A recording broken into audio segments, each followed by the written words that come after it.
Guys guys guys, तो आज से हम एक न्यू मानवा स्टार्ट कर रहे हैं जिसका नाम है कीला पिटा। तो बिना फालतू का इंट्रोडक्शन से सीधा मानवा की तरफ बढ़ते हैं। इस दुनिया में एक ऐसी चीज रहती है जिससे कि एक पूरी दुनिया की आर्मी भी उससे लड़ने से पहले 10 बार सोचेगी, जिसका नाम पीटर है।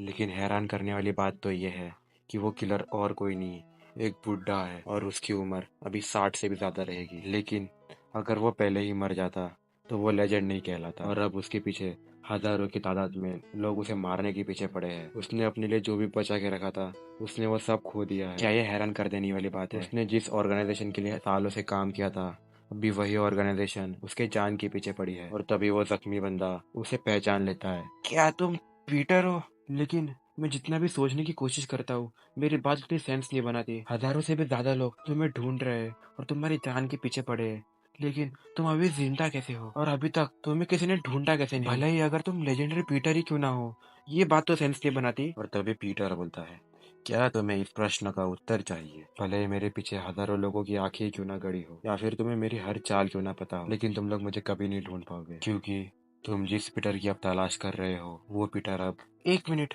ये नामुमकिन है। क्या क्या तुम ही हो पीटर? और फिर हमें 3 महीने पहले का सिनारियो दिखाया जाता है, जहाँ पे हम एक बुक स्टोर देखते हैं, जहाँ पे एक बूढ़ा व्यक्ति अपने शॉप के बाहर एक पैम्पलेट लगा रहता है। और तभी उसे कॉल आता है, और तभी कॉल का व्यक्ति उस बूढ़े व्यक्ति को बोलता है, मिस्टर बे, हमने आपको पहले भी बोला था कि आप ये नहीं कर सकते। आपको जल्द से जल्द हॉस्पिटल आना होगा, और आप मेरे सारे कॉल्स को इग्नोर भी नहीं कर सकते। अगर आप हॉस्पिटल नहीं आएंगे तो आप 3 महीने के अंदर ही मर जाएंगे। लेकिन वो बूढ़ा व्यक्ति उस कॉल को इग्नोर करता है और अपनी दवाई लेने लगता है। फिर वो अपने बुक स्टोर का काम करने लगता है, और वो बोलता है, मैंने अपनी पूरी जिंदगी में बस जिंदगी और मौत की सिचुएशंस देखी है। मैंने अपने पूरे 50 साल इस ऑर्गेनाइजेशन को दे दिए हैं, और मुझे आज तक कोई पछतावा नहीं है। मैंने अपनी जिंदगी बिना किसी पछतावे की जी है ना? अगर मैं इसके बारे में सोचूं तो अब तक मैंने अपनी जिंदगी में अपनी तस्वीर नहीं खींची है। और तभी उस शॉप के अंदर एक लड़की आती है। वो लड़की बूढ़े पीटर को हेलो बोलती है। हेलो, क्या मुझे यहाँ पे मिडिल स्कूल के टेक्स्ट बुक्स मिल जाएंगे? बूढ़ा पीटर उसे सुनता है और उसे शॉप के अंदर वेलकम करता है और बोलता है, यहाँ पे जितने भी बुक्स आप देख सकते हैं हम वो सारे बेचते हैं, और हमारे पास जो बुक्स नहीं है हम वो नहीं बेचते। वो लड़की बूढ़े पीटर से बोलती है, क्या आपके पास पुराने टेक्स्ट बुक्स रहेंगे? बूढ़ा पीटर बोलता है, हमारे पास 1960 से लेके 2020 तक की सारी बुक्स है। तो तुम्हें कौन सी चाहिए? जो अभी अभी आई है वो लड़की बोलती है, एक्चुअली ये टेक्स्ट बुक्स मेरे छोटे भाई के लिए चाहिए। बूढ़ा पीटर बोलता है, अच्छा तो ये बात है, तुम यही पास वाले हाई स्कूल से हो ना? वो लड़की बोलती है, हाँ। बूढ़ा पीटर बोलता है, तुम्हारा नाम और तुम्हारा टैग का कलर देख के तो लगता है कि तुम एक सीनियर हो। वो लड़की बोलती है, आपने सही कहा, आपको इतना सब कुछ कैसे पता? बूढ़ा पीटर बोलता है, मुझे मेरे शहर की हर एक चीज पता है। वो लड़की बोलती है, ओह ओके। लड़की थोड़ा शॉक हो जाती है, क्योंकि बूढ़े पीटर ने न्यू बुक्स निकाली रहती है और उसे सेकंड हैंड बुक्स चाहिए रहती है। लड़की बोलती है, ये तो न्यू बुक्स है, मैं इन्हें नहीं खरीद सकती, मेरे पास बस 1000 रुपए है, मैं इतने से पैसों से इतने सारे बुक्स नहीं खरीद सकती, और ये तो पुरानी बुक्स भी नहीं है। लेकिन बूढ़ा पीटर बोलता है, लेकिन देखो अब मुझे इन किताबों की जरूरत नहीं है, इसीलिए मैं ये किताबें तुम्हें देना चाहता हूँ। वो लड़की बोलती है, लेकिन फिर भी। लेकिन बूढ़ा पीटर बोलता है, कोई बात नहीं, ये देखो मैं इसका रैपर निकाल देता हूँ, अब ये पुरानी हो गई है तो अब तुम इन्हें ले सकती हो। वो लड़की बोलती है, आपको ये सब करने की जरूरत नहीं है। और बूढ़ा पीटर बोलता है, कोई बात नहीं, मैं तुम्हारी आंखों में देख के बता सकता हूँ कि तुम अपने छोटे भाई से कितना प्यार करती हो, तो जब तक तुम उसकी केयर कर सकती हो तब तक तुम्हें उसकी केयर करनी चाहिए। लड़की बोलती है, क्या? बूढ़ा पीटर बोलता है, अगर तुम अभी उसकी केयर नहीं करोगे तो फ्यूचर में तुम शायद से रिग्रेट करोगी। और तभी वो लड़की पता नहीं कहीं से तो चाकू निकालती है और बूढ़े पीटर को मारने जाती है। लेकिन बूढ़ा पीटर समझ जाता है और उसे बोलता है, प्लीज तुम ये बुक्स लो और यहाँ से वापस चली जाओ। तुम मुझे मारना चाहती हो लेकिन मैं ऐसा कुछ नहीं करूंगा। लड़की कंफ्यूज हो जाती है, एक मिनट, इसे कैसे पता चला? बूढ़ा पीटर बोलता है, मैंने यहाँ के स्कूल के सारे बच्चों के चेहरे याद कर लिए हैं, लेकिन तभी भी मुझे श्योर करना था कि तुम सच बोल रही हो और तुमने कहा कि तुम एक सीनियर हो। हाँ, ये तो नहीं हो सकता, क्योंकि ये स्कूल अभी 2 साल पहले ही बना है। वो लड़की अपने मन में सोचने लगती है, इसको कैसे पता चला? ये तो बुड्ढा मैंने जितना सोचा था उससे भी ज्यादा तेज निकला। बूढ़ा पीटर बोलता है, और आखिरी बात यह है कि मैंने अपनी पूरी जिंदगी बस खून की गंध सूंघी है, और तुम्हें सही में ये लगता है कि तुम मेरे सामने इतना बड़ा चाकू छुपा सकती हो? लेकिन वो लड़की गुस्सा हो जाती है और पीटर पे हमला कर देती है। लड़की हमला करते हुए अपने मन में सोचती है, इस बुड्ढे को सब पहले से ही पता था, लेकिन मेरे पास अब कोई और रास्ता नहीं है, मुझे इसे मारना ही होगा। लेकिन तभी वो लड़की वहीं पे रुक जाती है, एक मिनट, यहाँ पे मेरे हाथ में चाकू है, लेकिन ऐसा क्यों लग रहा है कि यहाँ पे मरने वाली मैं हूँ? बूढ़ा पीटर भले ही बूढ़ा हो गया है, लेकिन उसकी अभी भी किलर इंस्टिंक्ट बहुत ज्यादा है। और तभी बूढ़ा पीटर उस लड़की के ऊपर हमला करने के लिए जाता है और वो लड़की पीछे चली जाती है। लेकिन असल में वो तो बुक से ऊपर से रस्सियाँ हटा रहा रहता है। बूढ़ा पीटर उस लड़की को बोलता है, मुझे पता है कि तुमने जो बातें अपने भाई के बारे में बोली है वो सब कुछ सही है, इसलिए तुम इस बुक को लेके जाओ। मैं ये काम 50 सालों से कर रहा हूँ, मैं उनके आंखों में देख के ही बता सकता हूँ कि कौन झूठ बोल रहा है और कौन नहीं। पीटर उस लड़की से एक सवाल पूछता है, तुम ग्लोरी ऑर्फनेज से हो ना, बिल्कुल मेरी तरह। वो लड़की अपने स्क्रिप्ट के हिसाब से सॉरी बोलती है और पीटर बोलता है, ओह, उन लोगों ने अभी तक अपने स्क्रिप्ट को चेंज नहीं किया है और तुम्हें देखकर तो लगता है तुम्हें और थोड़ी ट्रेनिंग की जरूरत है। हमारे ऑर्गेनाइजेशन के अंदर अगर कोई मिशन फेल होता है तो प्लान भी आता है। ये बोल के बूढ़ा पीटर उस लड़की का गला पकड़ लेता है और तभी वो लड़की बोलती है, क्या प्लान बी? प्लान बी क्या है? और तभी अचानक से दो बंदे गन के साथ उन लोग के ऊपर आते हैं। बूढ़ा पीटर लड़की को लेके साइड में आ जाता है। वो दोनों बंदे उन दोनों के ऊपर फायर करते हैं। बूढ़ा पीटर उस लड़की को बोलता है, अगर तुम्हें एक मिशन दिया गया है और तुम उस मिशन को नहीं कर पाई तो प्लान बी में उस बंदे को भी मारा जाएगा जिसे मारना है और तुम्हें भी मारा जाएगा। तभी लड़की बोलती है, एक मिनट, ये तो पीटर को पेट पे गोली लग गई होती है और वहां से बहुत ज्यादा खून निकल रहा होता है। वो लड़की बोलती है, गोली तो तुम्हारे पेट के आर पार चली गई है। लेकिन पीटर टाइम वेस्ट नहीं करता और भागते भागते अपने छुपाई हुई गन को निकाल लेता है। लेकिन वो दो बंदे लोग उस लड़की को बंदी बना लेते हैं। पीटर बोलता है, शिट, अब मैं क्या करूँ? और तभी वो बंदा पीटर के मुंह पे बहुत जोर से पंच मारता है। पीटर बोलता है, मेरी बॉडी मेरे हिसाब से नहीं मूव कर रही। और तभी वो पंच मारने वाला बंदा बोलता है, ये क्या देख रहा हूँ मैं, क्या ये सही में लेजेंडरी पीटर है? और तभी उसके साथ जो दूसरा बंदा होता है वो बोलता है, मुझे माफ करना सुबह, लेकिन तुम्हारा ऑब्जेक्टिव ये है कि तुम्हें सारे बंदों को आउट रैंक करना है और तुम्हें नंबर 1 प्लेस लेना है और तुम्हारी रेपुटेशन तो सबसे ज़्यादा है ही।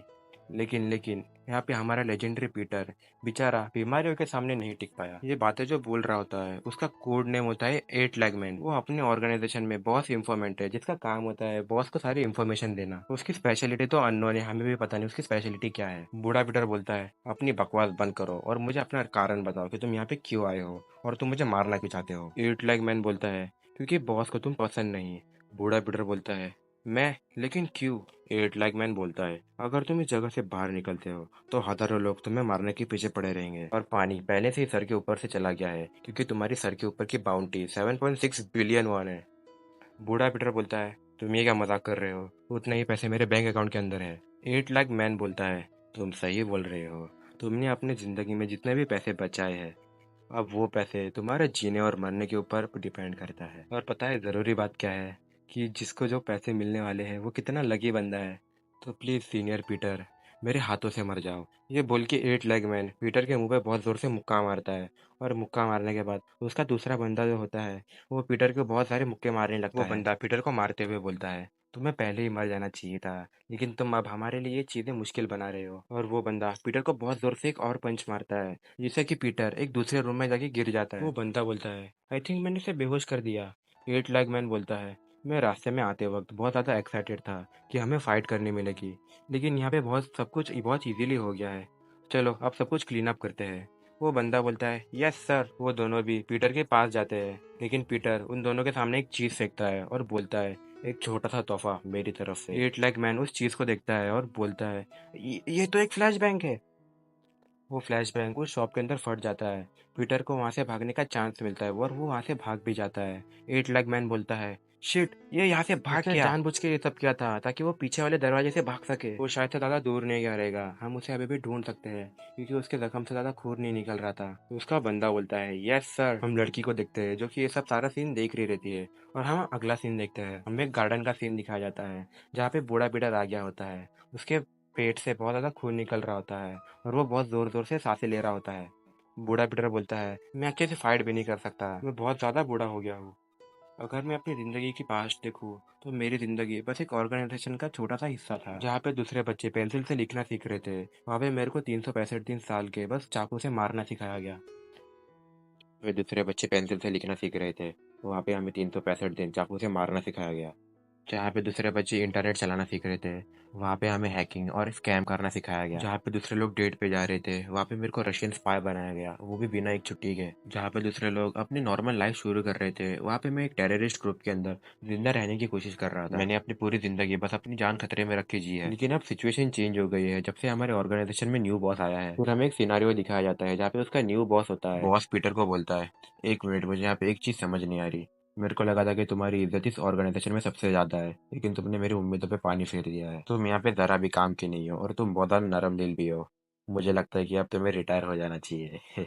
फिर हमारा सीन वापस पीटर की तरफ शिफ्ट होता है। पीटर खांसते खांसते बोलता है, मैंने अपना सब कुछ उस ऑर्गेनाइजेशन के लिए दे दिया। मैंने उन लोग से इतना कुछ मांगा भी नहीं था, ना पैसा ना इज्जत। क्या मेरी जिंदगी पहले से इतनी ज्यादा खराब थी? नहीं, उन लोग को ऐसा नहीं करना चाहिए था। एटलीस्ट मेरे साथ तो नहीं। नहीं, मैं यहाँ पे नहीं मर सकता। मैंने अपना सारा पैसा नहीं दे सकता, क्योंकि वो मेरा पैसा है। और ये बोल के पीटर को अपना पास्ट याद आता है और वो वहीं पे बेहोश हो जाता है। फिर हमें एक अगला सिनेरियो दिखाया जाता है जहाँ पे हमें 8 लैग मैन का हाइडआउट दिखाया जाता है। उस हाइडआउट के अंदर हमें दो बंदे दिखाए जाते हैं जो एक दूसरे से बात कर रहे होते हैं। जो बंदा खाना बना रहा होता है वो दूसरे बंदे को बोलता है, कम ऑन यार, मैंने उसे ऑलमोस्ट पकड़ लिया था। अगर उसे वहीं पे मार देता तो मेरे को 7.6 बिलियन वॉन मिलता। फिर दूसरा बंदा बोलता है, एग्जैक्टली यही तो बात है, आखिर में एक बुड्ढे को मारने के इतने पैसे क्यों मिल रहे हैं? लेकिन खाना बनाने वाला बंदा बोलता है, कम ऑन ब्रो, वो मरने वाला है, थोड़ी तो इज्जत कर उसकी। लेकिन दूसरा बंदा बोलता है, पैसों से बड़ी कोई इज्जत और नहीं है। खाना बनाने वाला बंदा बोलता है, मैंने अपनी किक बॉक्सिंग की चैंपियन टाइटल को छोड़ के मैं यहाँ पे आ गया हूँ। बस अब तुम मुझे देखो कि मैं उसे कैसे मारता हूँ। फिर वो अपने जेब में से बूढ़े पीटर की फोटो निकालता है और बोलता है, अब मुझे ये बंदा मिला तो मैं उसे सही में मार दूंगा और इसे मारने के बाद मैं बहुत ज्यादा सक्सेसफुल बन जाऊंगा। तभी उन दोनों के पीछे से एक आवाज आती है, क्या तुम्हें पता है किसी ने पहली बार मेरी जिंदगी में एक फोटो खींची है? दूसरा बंदा बोलता है, 1 मिनट, तुम कौन हो? खाना बनाने वाला बंदा बोलता है, 1 मिनट, क्या तुम पीटर हो? नहीं, 1 मिनट, तुम ये नहीं हो सकते। मेरे को लगा कि तुम पीटर हो क्योंकि तुम सेम कपड़े पहने थे। पीटर बोलता है, मुझे भी नहीं पता यहाँ पे क्या हो रहा है। जब मैं बेहोशी की हालत से उठा तो मैं ऐसा था। लेकिन तभी दूसरा बंदा उसके पास आता है और बोलता है, तुम क्या अकेले में बड़बड़ कर रहे हो, जरा हमें भी बताओ। इस जगह पे तुम्हारे जैसे बच्चे को यहाँ पे नहीं होना चाहिए, इसीलिए तुम यहाँ से जा सकते हो। लेकिन पीटर उसका हाथ पकड़ लेता है और बोलता है, मैं यहाँ पे आया हूँ क्योंकि मुझे सब पता है, तो इसीलिए मेरा टाइम बर्बाद करना बंद करो और मुझे 8 लैग मैन के पास लेके चलो। वो दोनों बंदे भी एक दूसरे की तरफ देखते हैं। लंबे बाल वाला बंदा बोलता है, अच्छा तो तुम्हें हमारा काम पता है, तो तुम यहाँ पे क्या कर रहे हो? तुम्हें पता है ना, अगर सेम ऑर्गेनाइजेशन के बंदे एक जगह पे आते हैं तो उन्हें मरना पड़ता है। और ये बोल के वो लंबे बाल वाला बंदा पीटर को पंच मारने जाता है, लेकिन वो बीच में ही रुक जाता है। एक्चुअली वो रुक नहीं जाता, पीटर ने उसका पंच रोक लिया रहता है। वो लंबे बाल वाला बंदा बोलता है, हाँ, इतनी ताकत, उसने अब मेरा पंच एक हाथ से रोक लिया। क्या क्या तुम सही में पीटर हो? पीटर बोलता है, तुमने सही कहा। और पीटर उसका हाथ मसल देता है और उसकी सारी हाथ की हड्डियां टूट जाती है। तभी दूसरा बंदा पीछे से चाकू लेके उस पर अटैक करता है, लेकिन वो वहां पे पहुंचने से पहले ही पीटर उसे बहुत सारे पंचेस मार चुका रहता है। तभी लंबे बाल वाला बंदा वापस चाकू लेता है और बोलता है, 1 मिनट, ये सब क्या हो रहा है, तुम्हें किसने भेजा है? लेकिन पीटर कुछ और चीज बोलता है, क्या तुम्हें पता है जिस बंदे ने हर एक वेपन मास्टर किया है? लेकिन वो बंदा थोड़ा कंफ्यूज हो जाता है और वो बोलता है, 1 मिनट, तुम ये क्या बोल रहे हो? लेकिन पीटर कंटिन्यू करता है, जिस बंदे ने हर एक वेपन को मास्टर किया है उसे 3rd क्लास, 2nd क्लास या फिर 1st क्लास की रैंक मिलती है।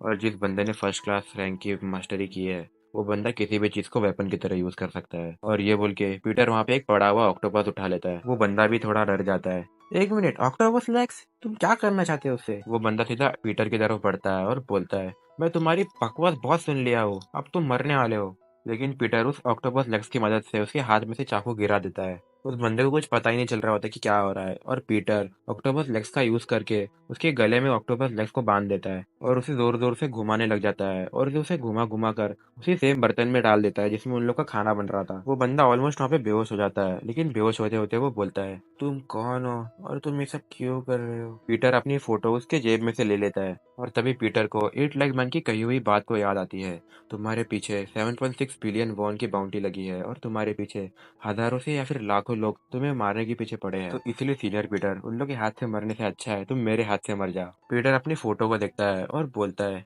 क्या तुम्हारे पास मेरी यही फोटो है? पीटर, जो कि एक टाइम पे इस फील्ड में सबसे ज्यादा बेस्ट था, जब बेहोशी से मैंने अपनी आंखें खोली तब मैं देख सकता था कि मैं बहुत ज्यादा जवान हो गया हूँ। पीटर सिगरेट जलाते हुए बोलता है, चाहे हजारों लोग हजारों बारी क्यों ना मर जाए, लेकिन उस वो लोग जिस पीटर के पीछे पड़े हैं वो पीटर तो पहले से ही मर चुका है।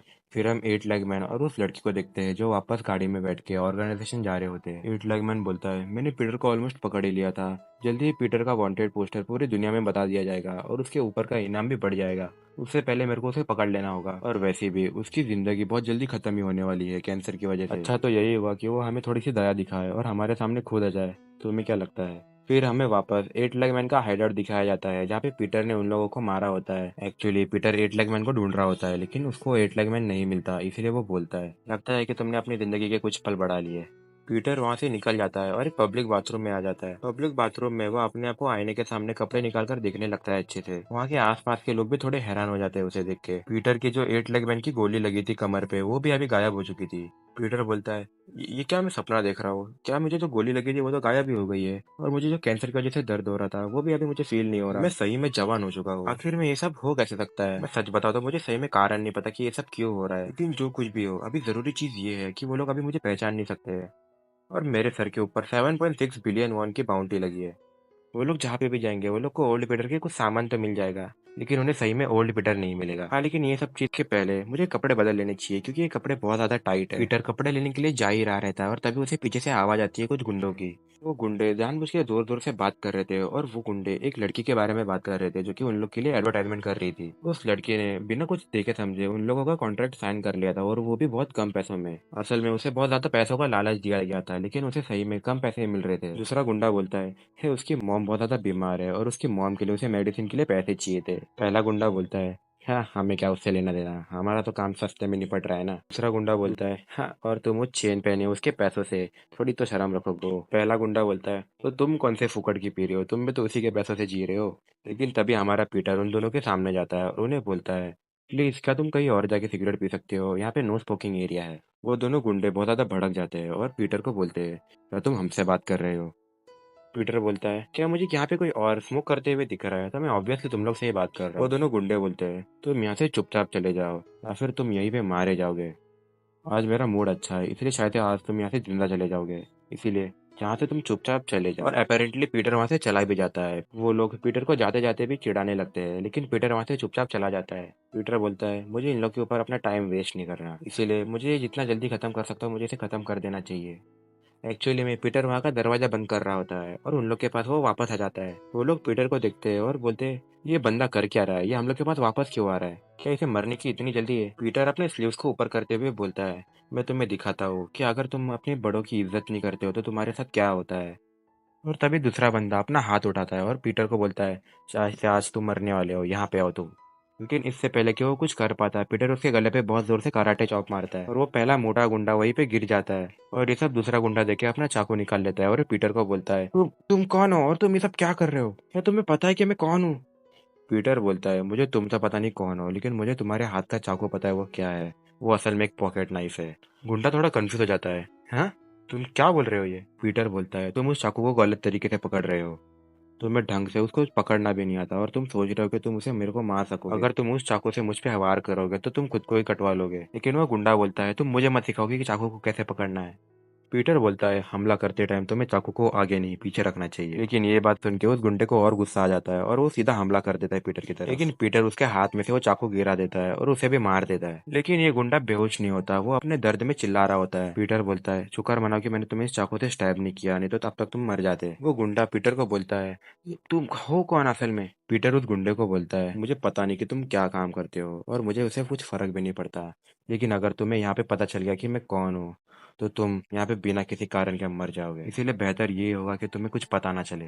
पीटर की इतनी डरावनी धमकी सुन के वो गुंडा बेचारा वहीं पे मुंह देता है। पीटर वो देख के थोड़ा डिसअपॉइंट हो जाता है, क्योंकि उसे कपड़े चाहिए रहते हैं, और वो बोलता है, अरे यार, अब मुझे इसकी पैंट नहीं मिलेगी। पीटर उस गुंडे को बोलता है, तो आज से मैं कोई भी इलीगल काम नहीं करूंगा। फिर पीटर अपना बैंक अकाउंट चेक करता है अपने फोन के अंदर, उसके सारे पैसे गायब हो चुके थे, 7.6 बिलियन वॉन। पीटर जाते जाते बोलता है, मैंने उन लोग को बोला था कि मेरे पैसों को हाथ मत लगाओ, लेकिन अगर तुम लोग यही चाहते हो तो फिर ठीक है।